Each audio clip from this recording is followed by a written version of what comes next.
आज से प्रारंभ कर रहे हैं। श्रीमद् भगवत गीता जो है एक ऐसी अमूल्य धरोहर है, एक ऐसा आध्यात्म का सागर से भी कहा जाए कि गहरा यदि कुछ है, सागर से भी कुछ बड़ा होता गहरा, तो उसकी भी उपमा शायद देना गीता को कम पड़ती। क्योंकि गीता एक ऐसा ग्रंथ है जिसमें संपूर्ण आध्यात्म का समन्वय है। संपूर्ण आध्यात्म। गीता के बारे में आप लोग सब लोग जानते हैं कि यह जो है कृष्ण और अर्जुन के बीच में हुई थी। इससे पहले कि गीता का काल क्या है, सबसे पहले किसी चीज़ को जानने से पहले ये हमारे मन में प्रश्न आता है कि गीता का क्या काल रहा। ठीक है ना, क्योंकि बाद में प्रश्न आएगा मन में, आप लोगों की ये प्रश्न उठेगा कि क्या गीता वास्तविक है कि ये काल्पनिक है। बहुत लोगों के मन में ऐसा विचार आएगा कि गीता वास्तविक है या ये मनगढ़ंत बनाई गई है, या महाभारत जो है काल्पनिक है। बहुत लोगों के मन में प्रश्न आता है।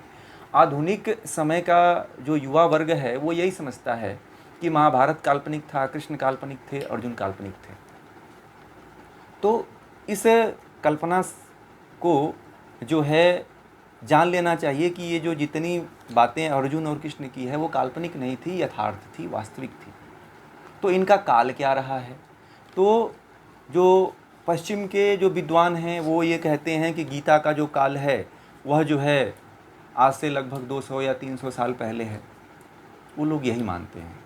परंतु भारतीय जो है गणना के अनुसार जो है गीता का काल जो है, वास्तविक गीता का जो समय है, जो काल है, 5094 वर्ष है। गीता को उद्गृत हुए, प्रकट हुए जो है 5094 वर्ष, यानी कि 2022 में जो है 5094 वर्ष हो गए। ये नोट कर लीजिएगा आप लोग। अब इसके बाद अब साल बढ़ेंगे आपके तो 95 हो जाएंगे, 96 हो जाएंगे, 97 हो जाएंगे। तो गीता का काल वही है जो महाभारत का काल है। तो महाभारत का काल भी जो है 5094 साल हो चुके हैं। यह तो गीता का एक काल है। और दूसरी चीज़ अब इसमें ये जानना है कि गीता के रचयिता कौन है, गीता को रचा किसने है। तो गीता के रचनाकार जो है महर्षि व्यास जी को माना जाता है। वेद व्यास जी कहा जाता है, कहीं कहीं पे व्यास जी कहा जाता है, कहीं कहीं पे बादरायण वेद व्यास कहा जाता है। तो ये वास्तविक रूप से देखा जाए तो गीता के जो रचयिता हैं, गीता को जिन्होंने रचा है वह महर्षि व्यास जी हैं। व्यास जी का ही नाम आता है। महाभारत को उन्होंने रचा है। और महाभारत जो ग्रंथ है वह जो है, महाभारत ग्रंथ वह जो है भीष्म पर्व के 18वें अध्याय का, महाभारत का 18वां अध्याय के भीष्म पर्व का 23 से लेकर के 40 तक के अध्यायों को गीता का नाम दिया गया है। ठीक है, जो महाभारत का 18वां अध्याय है उसको भीष्म पर्व कहते हैं। और भीष्म पर्व के 23 से लेकर के 40वां जो अध्याय है, 23 से लेकर 40 तक का, उसको जो है गीता कहा जाता है। ठीक है, वही गीता का अंश है। तो एक तरह से जो है महाभारत के रचयिता वेद व्यास जी हैं। और वेद व्यास जी ये कहते हैं कि इसके रचयिता मैं नहीं हूँ, इसके रचयिता जो है भगवान श्री कृष्ण हैं। क्योंकि गीता का उपदेश भगवान श्री कृष्ण ने दिया है, वह केवल उसको उन्होंने लिपिबद्ध किया है। व्यास जी ऐसे कहते हैं कि मैंने तो बस इसको लिपिबद्ध किया है। तो ये गीता का काल है। अब बात आती है कि गीता को समझा कैसे जाए। बहुत लोग कहते हैं कि मैंने गीता बहुत बार पढ़ लिया है परंतु गीता हमें समझ में नहीं आती है। और यथार्थ रूप से बहुत लोग ऐसे हैं जिनको यथार्थ जो गीता है, जो वास्तविक गीता है, जो मूल गीता है, जो हमें समझना चाहिए, जो हमारे जीवन में काम आ सकती है। तो गीता के दो दृष्टांत हैं। गीता को समझने के लिए मैं आपको दो दृष्टांत बताता हूँ कि गीता किस तरह से आप लोग समझ पाओगे। गीता समझना बहुत ही आसान है। गीता जैसा आसान ग्रंथ कोई है भी नहीं। तो गीता को दो एंगल से आप समझ सकते हैं, दो दृष्टिकोण से समझ सकते हैं। पहला जो दृष्टिकोण है वह दृष्टिकोण है सैद्धांतिक और या पारमार्थिक। सैद्धांतिक या पारमार्थिक। तो इसमें जो पहला जो दृष्टिकोण है वह सैद्धांतिक है। गीता का क्या सिद्धांत है? गीता सैद्धांतिक है या परमार्थिक है?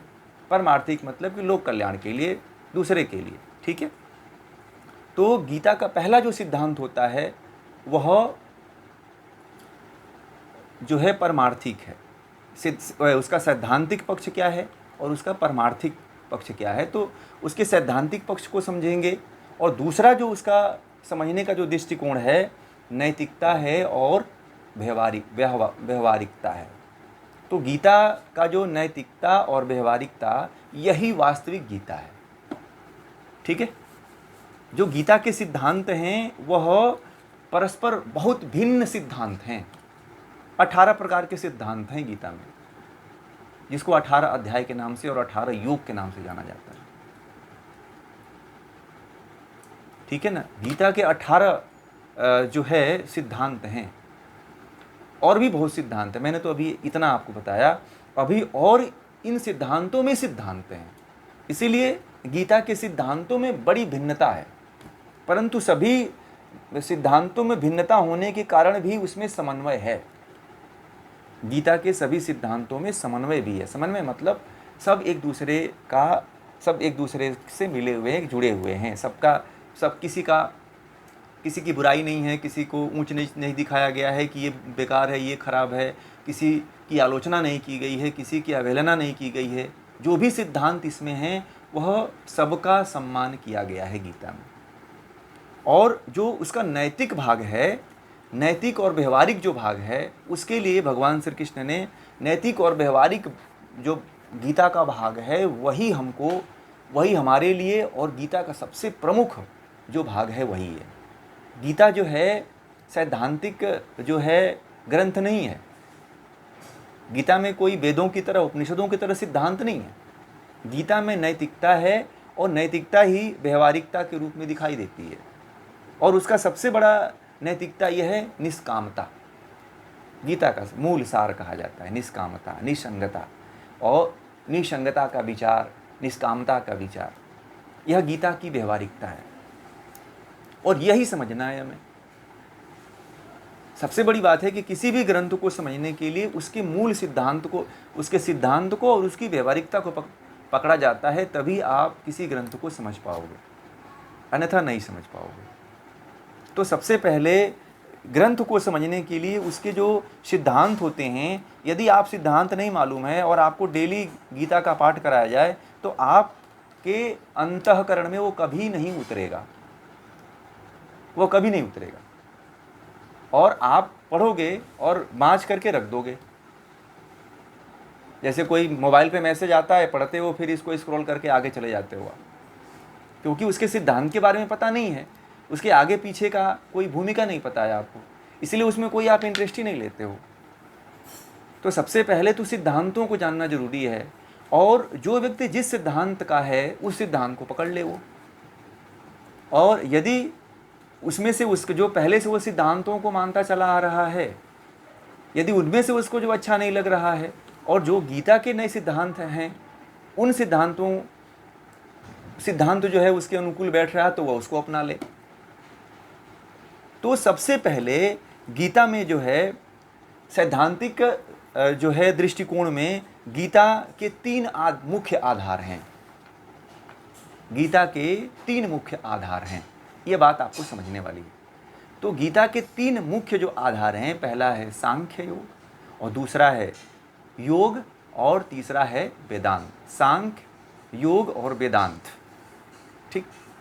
गीता में सांख्य और योग और वेदांत की सांख्य की बहुत बातें की गई है, ज्ञान की बहुत बातें की गई है, और योग की बहुत सी बातें की गई है। योग का तो पूरा हर अध्याय में लगभग योग की बात की गई है, और हर अध्याय को जो है योग के नाम से जोड़ दिया गया है कि यह विषाद योग है, यह सांख्य योग है, यह कर्म संन्यास योग है, यह भक्ति योग है।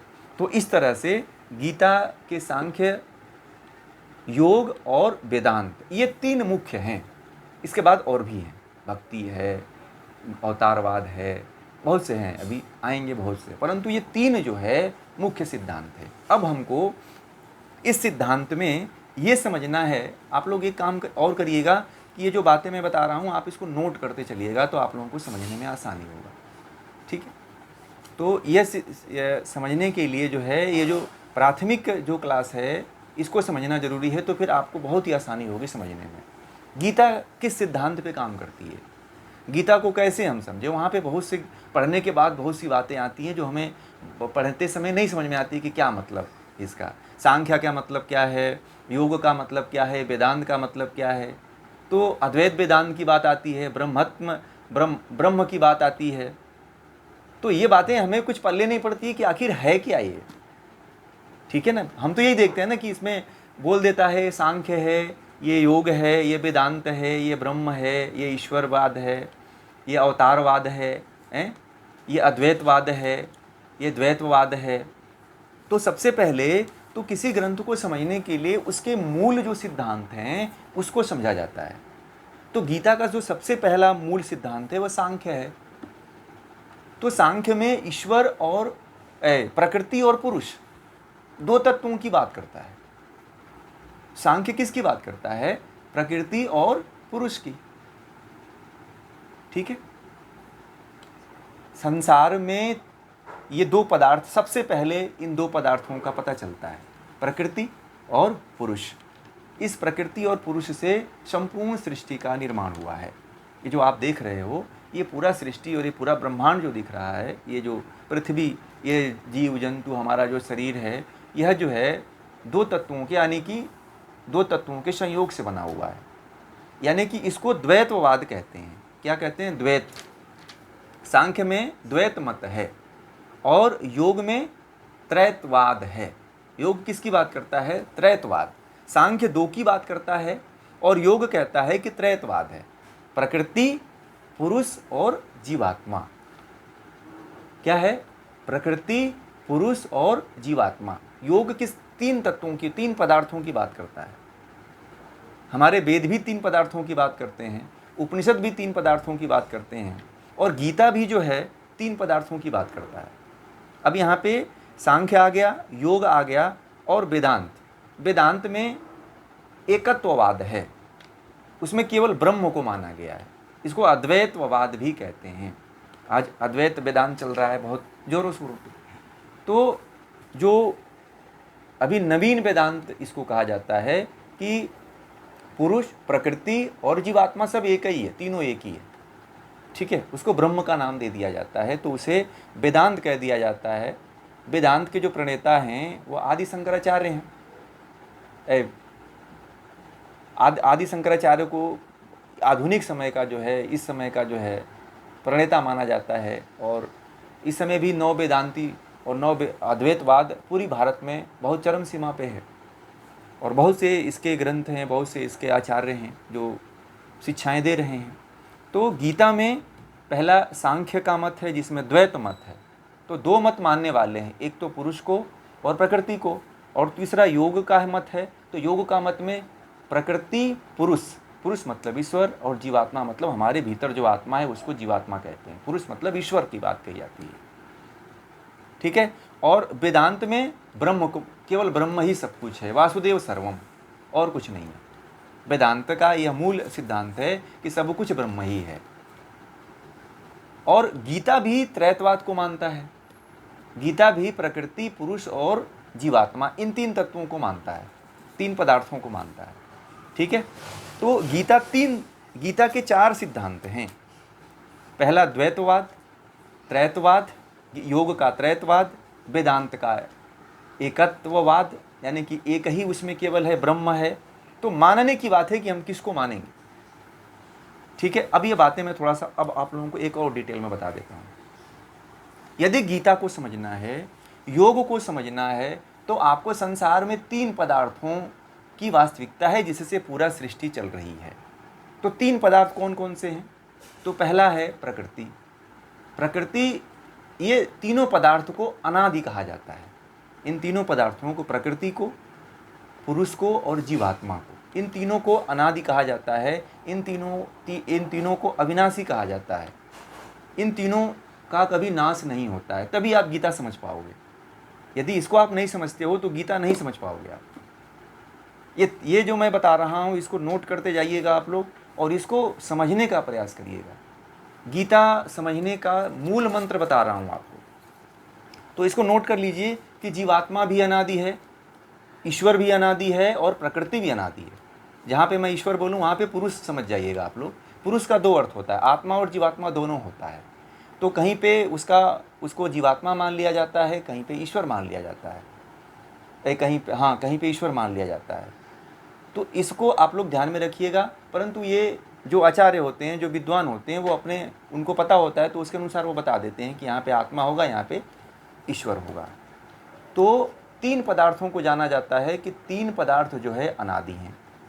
ठीक है, जीवात्मा जो है और प्रकृति, जीवात्मा और ईश्वर नित्य हैं और प्रकृति जड़ पदार्थ, प्रकृति को जड़ पदार्थ माना जाता है।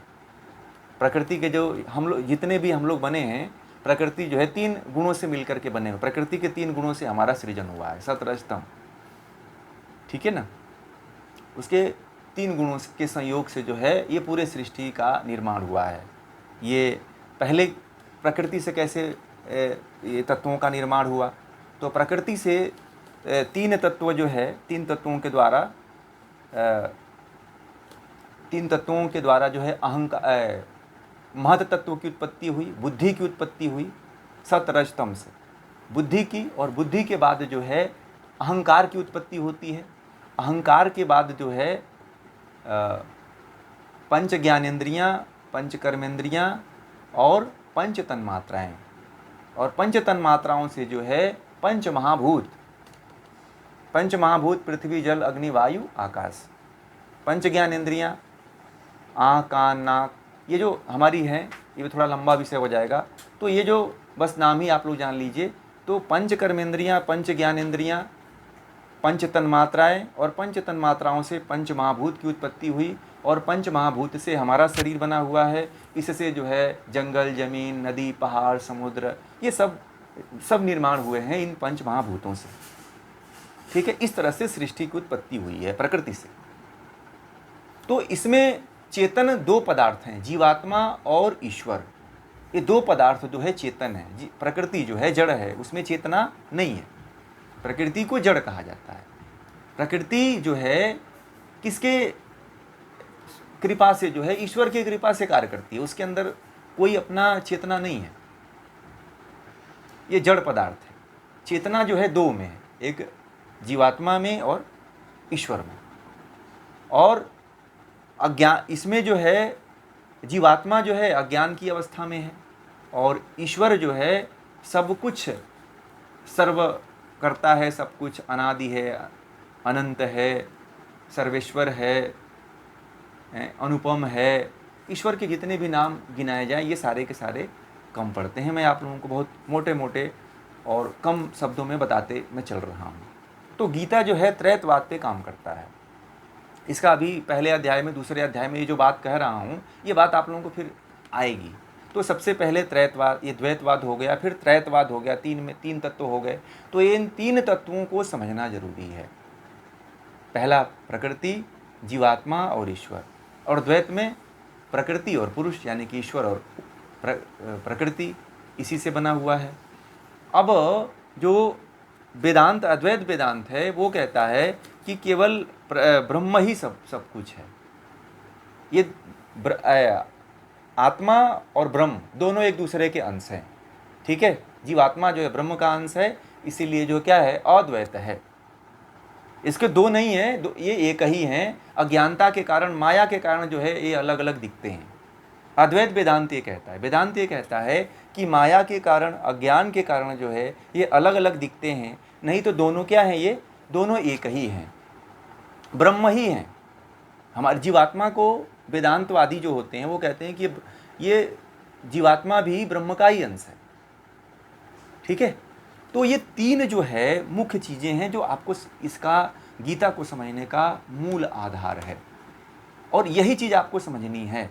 यदि यह नहीं समझा आपने तो गीता को फिर नहीं समझा आपने। यदि यह समझ गए आप तो आप समझो वेद को भी समझ जाओगे, यदि यह समझ गए आप तो उपनिषद को भी समझ जाओगे, आप यह समझ गए तो वेदांत को भी समझ जाओगे आप। यदि यह नहीं समझे तो जीवन भर गीता बाँचते चले जाओ, आप नहीं समझ पाओगे। पोथी पढ़ते रहो, गीता कुछ नहीं समझ में आएगी आपकी। और गीता जो है इस सिद्धांत पे काम भी करती है वो। तो ये चीज़ आपको जो है तीन चीज़ों को जानना जरूरी है, एकत्ववाद, द्वैतवाद और त्रैतवाद। ये हमारे देश में यह भारतीय अध्यात्म का यह सप्राथमिक जो आधार है, यही जानने वाली बात है कि पहले आप त्रैतवाद को जानो, द्वैतवाद को जानो, फिर अद्वैतवाद को जानो। तो गीता में जो है इन तीनों वादों का वर्णन है। गीता जो है पूरी तरह से जो है इन तीन और तीन से भी अधिक है, अभी और बताएंगे आपको। अभी आने वाले प्रकरण में जो है गीता के अभी और से कई भाग हैं जो आप लोगों को जानने के लिए मिलेगा। उसमें प्रकृति आता है तो प्रकृति को क्षेत्र कह देता है, पुरुष आता है तो क्षेत्रज्ञ कह देता है, पुरुष को क्षेत्रज्ञ कहा गया है जो, और प्रकृति को क्षेत्र कह दिया गया है गीता में। बहुत सी ऐसी बातें हैं, और सांख्य में आपको बता दिया। तो गीता में कभी कर्म योग की बात है, फिर ज्ञान योग की बात है, फिर निमित्त मात्र की है, निष्कामता की बात है। तो गीता जो है सबका लगभग समन्वय करके चलती है।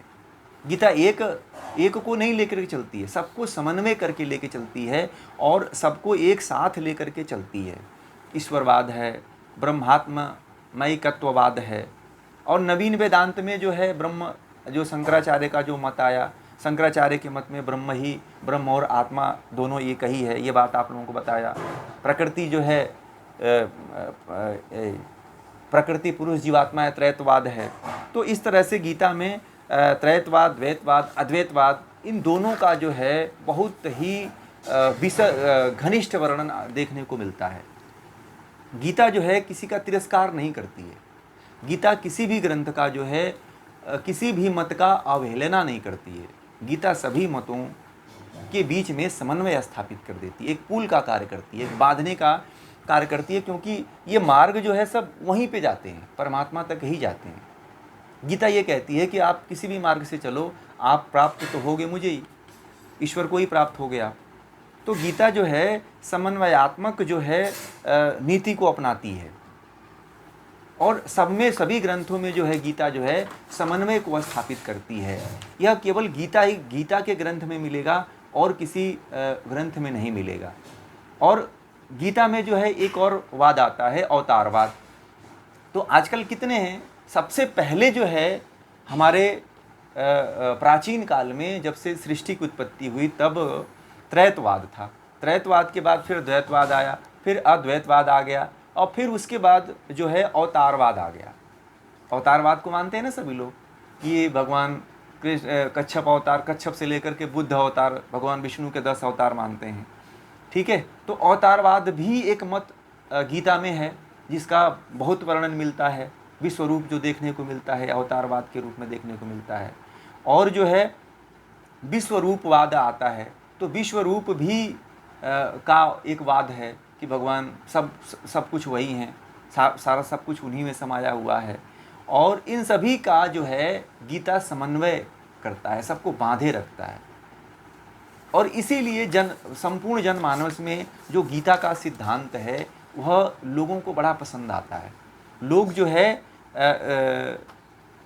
इसको इसीलिए सर आँखों पे चढ़ा के चलते हैं। और दूसरी चीज़ जो है, गीता जो है, कई लोग ऐसा कहते हैं कि गीता जो है सैद्धांतिक परमार्थिक ग्रंथ है, यह केवल जो है परमार्थ की बात करता है, केवल अध्यात्म की बात करता है। परंतु गीता जो है, गीता का जो मुख्य विषय है जीव की व्यवहारिक समस्याओं का नैतिक और उसकी नैतिक समस्याओं का निराकरण करना। गीता का जो सैद्धांतिक पक्ष परमार्थिक और पारलौकिक सिद्धांत का प्रतिपादन करना नहीं है, कुछ लोग कहते हैं कि गीता जो है परलोक की बात करता है, परमार्थ की बात करता है, परंतु गीता को जब आप अध्ययन करोगे तो गीता जो है जीवन के मुख्य विषय, जीवन की व्यवहारिकता और समस्याओं, नैतिक जो समस्याएं हैं उनका निराकरण करती है। जो भी आपके जीवन की जो समस्याएं हैं उन समस्याओं का जो है गीता निराकरण करती, और कोई ग्रंथ नहीं करता है। गीता जो है व्यवहारिक समस्याओं का ही निराकरण करता है। गीता का जो व्यवहारिक पक्ष है, जो गीता का, अब ये तो सिद्धांत था कि उसमें अवतारवाद, द्वैतवाद, त्रैतवाद, अद्वैतवाद, ये 3 मत हैं, आपको जानना जरूरी है। तब आप, जब मैं आपको बाद में पढ़ाऊंगा तब वहाँ पे बताऊंगा कि यहाँ पे त्रैतवाद है, यहाँ पे एकत्ववाद है, अद्वैतवाद है, यहाँ पे फिर द्वैतवाद है। तो कैसे आप गीता को समझोगे फिर, ये इसीलिए मैंने इस सिद्धांत को पहले समझाया आपको कि पहले आप इसको जान जाओ तो गीता को समझने में फिर आपको आसानी होगी। और फिर जो है अभी आप लोग 2-4-5 मिनट अभी और रुक जाइएगा, मैं इस परिचय वाले सेशन को पूरा करके जो है फिर क्लास को एंड कर दूंगा, ठीक है। तो आज क्योंकि आज परिचय भी था इसलिए समय ज़्यादा लग गया, तो कल से नहीं होगा ऐसा। तो अब गीता के व्यवहारिक दृष्टिकोण पे आते हैं। तो गीता का जो व्यवहारिक दृष्टिकोण है वह मुख्य रूप से जीवन की समस्याओं को हल करने का है। जीवन की समस्याओं का ही निराकरण गीता में है, वास्तविक रूप से और किसी बात की और कोई गीता बात ही नहीं करती है। जो है व्यवहारिक समस्याओं का कर्तव्य की बात करता है कि कौन सा कार्य करना चाहिए, कौन सा कार्य नहीं करना चाहिए, क्या करें क्या न करें, क्या उचित कार्य है, क्या अनुचित कार्य है। इन व्यवहारिक समस्याएं ही नैतिक होती हैं, और इन्हीं का निराकरण जो है गीता में किया गया है। क्या करें क्या न करें, क्या उचित है क्या अनुचित है, क्या कर्तव्य है क्या अकर्तव्य है, इन सभी समस्याओं का निराकरण जो है गीता में देखा जाता है, गीता में किया जाता है। अर्जुन के सामने ये समस्त समस्याएं खड़ी हुई थी कि क्या करूं क्या न करूं। गीता का प्रारंभ यहीं से होता है। अब आती है बात समझ में आ गई कि गीता के अंदर जो है अर्जुन के पास भी यही समस्या आती है। अब थोड़ी सी कहानी को मैं थोड़ा सा कल बताऊंगा। आप लोगों को, सब लोगों को कहानी पता है कि अर्जुन जो है युद्ध के लिए जो है दोनों सेनाओं के बीच में खड़े हैं, और अपने सगे संबंधियों को देख करके उनके मन में विषाद पैदा होता है। और भी जब विषाद पैदा होता है तो उनके मन में एक प्रश्न उठता है कि अब मैं करूं क्या मुझे करना चाहिए क्या नहीं करना चाहिए, क्या उचित है क्या अनुचित है। तो ये समस्याएं अर्जुन के मन में खड़ी होती हैं। यह समस्याएं जो है क्या हैं, व्यवहारिक समस्याएं हैं। ये समस्याएं बताइए कहाँ से पारमार्थिक हैं, कहाँ से पारलौकिक समस्या है? क्या कोई इसमें कहीं है अध्यात्म दिख रहा कि मुझे ज्ञान दो, मुझे आत्मा के बारे में बताओ? ये तो आपकी मूल समस्या से दूध अमृत को निचोड़ा गया है। भगवान श्री कृष्ण से जो है अर्जुन ने आत्मज्ञान को निचोड़ा है, अपनी लौकिक समस्याओं से ही निचोड़ा है ज्ञान को। और जब तक आप किसी के सामने लौकिक समस्या नहीं बताओगे, आपको ज्ञान कैसे मिलेगा? लौकिक समस्या का निराकरण यदि करना है तो आपको कृष्ण जैसे विद्वान व्यक्ति के पास जाना पड़ेगा, और उससे से जो है अपनी समस्या का निराकरण करके ही जो है आप ज्ञान को उपलब्ध हो सकते हो, आत्मज्ञान को प्राप्त कर सकते हो। गीता का जो मुख्य विषय है समस्या का हल करना, या हल करने के लिए कृष्ण के विचार को सबसे पहले जानना जरूरी। कृष्ण के जो क्या अद्भुत विचार थे, और मानव जाति के लिए, मानव सभ्यता के लिए भगवान श्री कृष्ण ने एक ऐसा नवीन विचार उत्पन्न किए जो आज तक हम लोग उस विचार के प्रति आकृष्ट हैं, आकर्षित होते रहते हैं। एक ऐसा नवीन विचार कि यदि व्यक्ति के जीवन में इस तरह की समस्या खड़ी होती है, या परिवार में खड़ी होती है, समाज में खड़ी होती है, राष्ट्र में खड़ी होती है, तो उस समस्या का निराकरण हम कैसे करेंगे। और जो समस्याएं होती हैं वह मानसिक स्तर पे होती हैं। वो समस्याएं कहाँ पे होती हैं? वो समस्याएं मानसिक स्तर पे होती हैं। यह बाह्य रूप से नहीं होती हैं। गीता जो है, गीता का जो द्वंद्व चल रहा है वह हमारे और आपके भीतर चल रहा है। गीता का युद्ध जो है, महाभारत का युद्ध जो है, कहीं और नहीं हो रहा है। महाभारत का युद्ध जो है हमारे और आपके मन पटल पे चल रहा है, और वही तो बात है। इसीलिए तो भगवान श्री कृष्ण ने कुछ ऐसे शब्दों को जन्म दिया जिसको आप जान करके, जिसको अपने जीवन में अपना करके इन सभी व्यवहारिक समस्याओं से आप मुक्त हो सकते हो। उन्होंने कुछ शब्दों का नाम दिया है, जैसे निष्कामता दिया है कि निष्काम हो जाओ, निसंग हो जाओ, फलासक्ति को त्याग दो, जो फल की इच्छा है उसका त्याग कर दो, निमित्त मात्र हो जाओ कि तुम कुछ करते ही नहीं, अकर्ता बन जाओ। तो अब लोग क्या करते हैं कि थोड़ा सा कुछ कर देंगे तो कहेंगे कि मैंने सब कुछ किया है, इसीलिए अहंकार खड़ा हो जाता है। तो अहंकार आदमी को जीने ही नहीं देता है। जब अहंकार खड़ा होता है तो किसी भी आदमी को जीने नहीं देता है। अगर और दूसरा जो है उन्होंने बात कही, भगवद अर्पणता, मतलब भगवान के प्रति, ईश्वर के प्रति जो है अर्पण कर दो, अपने आप को समर्पित कर दो। इसको भक्ति कह लीजिए एक तरह से। तो भक्ति की उन्होंने बात कर दिया कि सब कुछ जो है ईश्वर को अर्पित कर दो। यदि उन्होंने कुछ ऐसे ऐसे शब्दों की बात किया कि जो जीवन की जो मूलभूत समस्याएं जो खड़ी हो रही हैं, उन तमाम समस्याओं को जो है तुम कैसे निराकरण करोगे। तो उन्होंने कुछ कहा, कुछ ऐसे विचारों को जन्म दिया जिसमें निष्कामता है, निसंगता है, फलाशक्ति का त्याग है, निमित्त मात्र है, भगवत अर्पण कर दो। तो इनमें से किसी भी सिद्धांत पे यदि आप अपने जीवन में चलते हो तो आप एक परिणाम पे पहुंचोगे। आप जो है अपनी समस्याओं का निराकरण कर लोगे खुद जो है। और मानव जीवन का जो है और गीता का जो सार है वह निसंगता है, निष्कामता है। मनुष्य का निमित्त मात्र होना ही जो है गीता का सार है। अहंकार से मुक्त हो जाना, अहंकार से निकल जाना, यही जो है गीता का मुख्य सार है। यदि आप इसको नहीं समझते हो तो आप गीता नहीं समझ पाओगे। गीता का सिद्धांत यही है। और गीता का व्यवहार, दो पक्ष मैंने बताया, एक सैद्धांतिक पक्ष और एक व्यवहारिक पक्ष। तो व्यवहारिक पक्ष में आपको कैसे जीना है, उन शब्दों को आपको हमेशा याद रखना है। उन शब्दों को नोट कर लीजिएगा आप लोग कि निष्कामता, निसंगता, फलाशक्ति का त्याग, निमित्त मात्र और भगवद अर्पण, ईश्वर के प्रति सब कुछ अर्पण कर देना। यह पांच जो निष्कामता, निसंगता और फलाशक्ति का त्याग, निमित्त मात्र का तात्पर्य है फलाशक्ति यानी कि जो फल की इच्छा है उसका त्याग कर देना। ठीक है, जो भी कर्म करिए उसमें फल की इच्छा मत करिए, और निमित्त मात्र की उसमें कर्तापन मत दिखाइए कि मैंने इसको किया है। जो भी काम आप कर रहे हो, कर्तापन के कारण ही सब समस्याएं आती हैं कि मैं किया है, मैंने इसको बनाया, मैंने घर बना दिया, मैंने गाड़ी ले लिया, मैंने ये कर दिया। तो कर्तापन आने के बाद अहंकार खड़ा हो जाता है। जब अहंकार खड़ा हो जाता है तो फिर आपको कहीं का नहीं छोड़ता है। फिर तो जब तक आपको डुबोता नहीं है, जब तक आपको नष्ट नहीं करता है, तब तक वह काबू आपसे नहीं आता है फिर वो।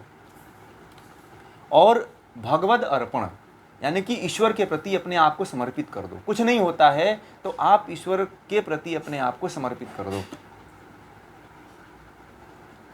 तो इन्होंने भगवान श्री कृष्ण ने व्यवहारिक सिद्धांत में ये ऐसे ऐसे सिद्धांत दिया है जो मानव जाति अगर एक भी सिद्धांत पे चलती है तो उसका कल्याण हो जाता है। और गीता में सब बातें आपको मिलेगी। मैंने तो उसमें से मैंने भी दूहा है, गाय की तरह, जैसे गाय को दूहना पड़ता है ना, तो मैंने भी ये जो आप लोगों को बता रहा हूँ यह ज्ञान जो है मैंने भी निचोड़ा है। तो ये निचोड़ करके 15-20 सालों का जो है ये जो तप है गीता का, वो मैं आप लोगों को बता रहा हूँ। तो ये जो है ये एक तरह से इसके सिद्धांत को यदि समझना है, गीता को समझना है, तो इसके मूल सिद्धांतों को समझना है। द्वैतवाद, त्रैतवाद, अद्वैतवाद, ये इसके सिद्धांत हैं। व्यवहारिकता जो है उसकी व्यवहारिकता और जो उसकी नैतिकता है वह उसके सिद्धांत को मैंने बता दिया कि आप उसके व्यवहारिकता को कैसे समझोगे, क्या करना है क्या नहीं करना है, क्या कर्तव्य है क्या अकर्तव्य है, क्या करूं क्या ना करूं, क्या उचित है क्या अनुचित है। तो जब इस समस्या में जी जी प्रकृति जी जी उसमें अजीवात्मा जीवात्मा और आत्मा दोनों एक हैं, उसी के अंश हैं, ठीक है, अद्वैत हो गया। त्रैतवाद में 3 तत्व होते हैं।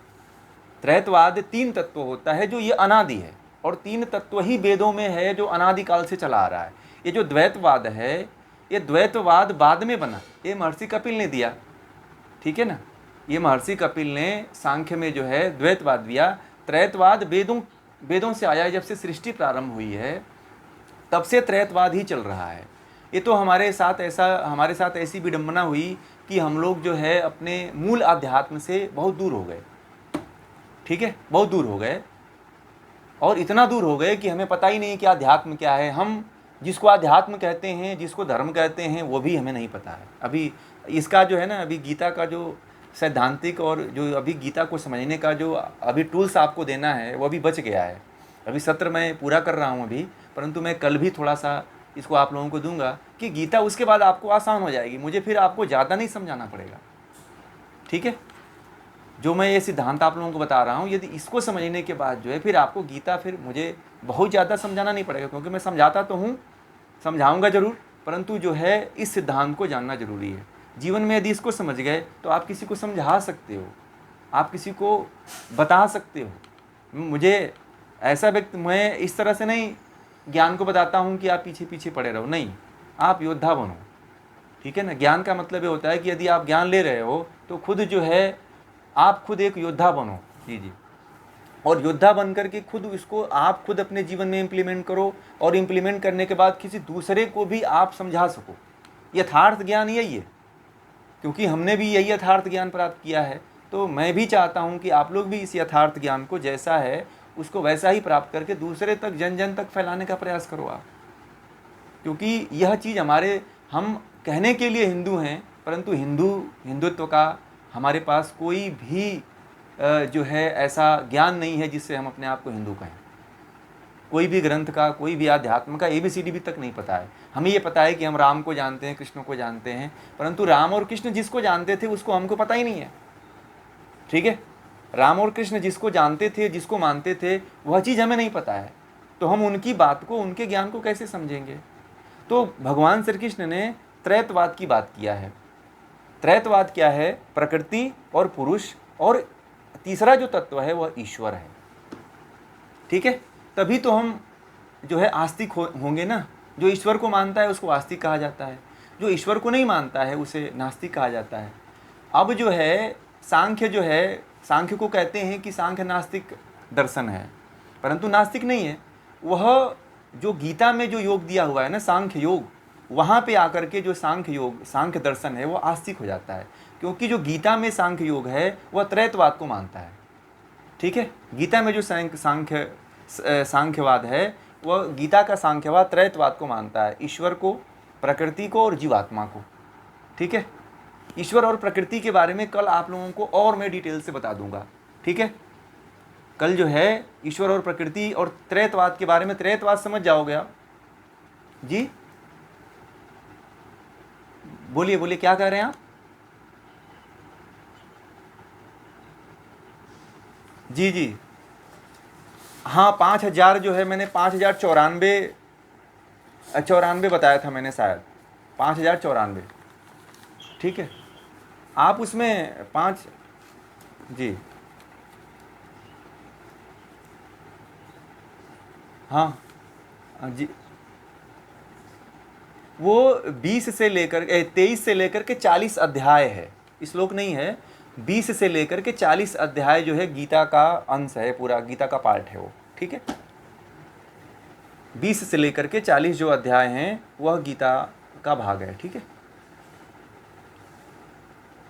तो इस विषय को हम यहीं पे पूरा करते हैं। कल जो है हम अभी, ये हमारा परिचय पूरा नहीं हुआ है, ठीक है, और अभी परिचय में भी बहुत बाकी है, क्योंकि यदि आप ये समझ गए तो फिर गीता को समझने में और समझाने में मुझे आसानी होगी, और ये जीवन पर्यंत आपको, आपके दिमाग में पूरा सेट हो जाएगा। फिर कभी गीता नहीं पढ़ोगे ना, तब भी आपको बार बार बाँचने की आवश्यकता नहीं पड़ेगी। गीता का दर्शन जो है, भगवान का दर्शन, भगवान श्री कृष्ण का दर्शन आपके जीवन पे उतर जाएगा। ठीक है, तो कल जो है हम प्रकृति त्रैतवाद के बारे में अच्छी तरह से आपको बताएंगे। त्रैतवाद ही अनादि है, 3 पदार्थ अनादि हैं और सदा से यही चले आ रहे हैं। भगवान श्री कृष्ण के समय में भी त्रैतवाद था, भगवान राम के समय में भी त्रैतवाद था, और इस समय भी जो है गीता में जो है, गीता जो है उस त्रैतवाद की ही बात करती है। ठीक है, पर उसमें ऐसा नहीं है कि द्वैतवाद अच्छा नहीं है या अद्वैतवाद ठीक नहीं है, वो भी सही है, वो उसमें भी जा सकते हो। परंतु योग की बात है तो योग कहता है कि तीनों को पृथक पृथक जानो। यदि इस शरीर से छूटना है, इस शरीर से मुक्त होना है, तो तीनों को अलग अलग जो नहीं जानता है वो मुक्त कभी नहीं हो पाता है। तीनों को एक हम मान लिए इस शरीर में, पता है आप लोगों को, ये तीनों जो हमारा पूरा शरीर है ना, इसमें तीनों तत्व मिला हुआ है, तो तीनों को हम एक मान लेते हैं, इसीलिए हम इस शरीर से मुक्त नहीं हो पाते हैं। यही माया है, यही अज्ञानता है। ठीक है, और जब हमको ज्ञान होगा कि तीनों अलग अलग तत्व हैं, तभी हम शरीर से छूट पाएंगे, तभी हमारी मुक्ति संभव है। नहीं तो हमारा मुक्ति होना मुश्किल है। और ज्ञान जब तक नहीं होता है तब तक व्यक्ति की मुक्ति नहीं होती है, चाहे आप कितने भी कर्म कांड कर लो। ज्ञान मुक्त होने के लिए पात्रता होनी चाहिए, और वह पात्रता है ज्ञान की। अज्ञानता जब तक आपके अंदर से नहीं नष्ट होती है, आप कुछ भी कर लो, 1000 जन्म ले लो, मुक्त नहीं हो पाओगे आप। कितना भी कर्म कांड कर लो आप, बिना ज्ञान के मुक्ति नहीं होती है। तो इस बात को आप लोगों ने समझा, और जितना समझा उतना आप लोग अपने अंतःकरण में उसको बैठाए रखिए, उसका चिंतन करिए, मनन करिए, निधिध्यासन करिए। और